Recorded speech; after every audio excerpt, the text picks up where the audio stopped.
Hi, I'm Quincas and I'm a synth DIY guy. Today I'm excited to present to you the Micrón by Olitronik. Yet another great new Eurorack company from the Barcelona scene. These guys really know their stuff. This module is masterfully conceived and designed. It's a complete analog synth voice in just 8 HP, featuring a saw and pulse wave VCO with sync and FM inputs, pulse width modulation, a sub-octave generator, a cool low-pass filter, a drive circuit, a built-in decay envelope, and a VCA. The panel looks and feels great despite the small size. The VCO is rock solid and the module sounds wonderful.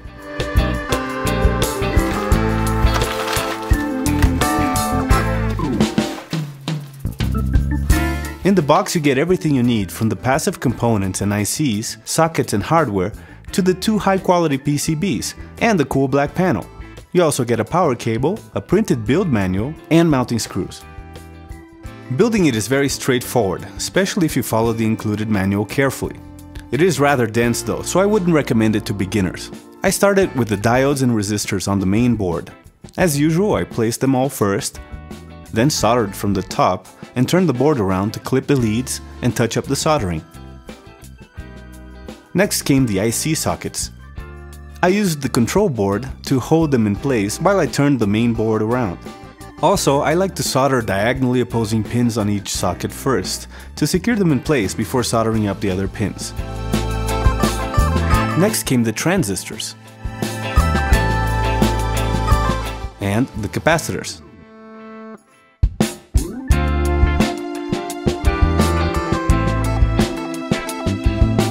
Make sure to orient the electrolytic capacitors correctly. Now install the trim pots.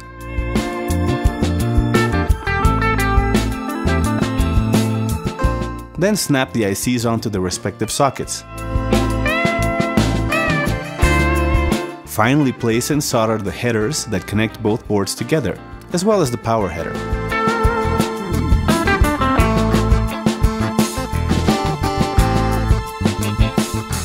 Now let's move on to the control board. On this one I started with the IC sockets. Then I went on to place the resistors, diodes, and capacitors.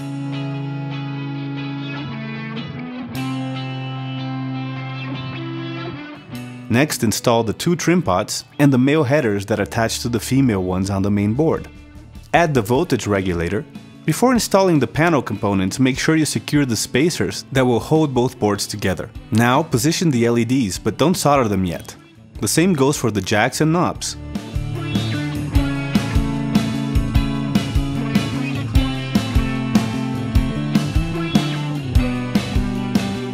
You should first place the panel and finger tighten the nuts to make sure everything fits perfectly before finally soldering it all up.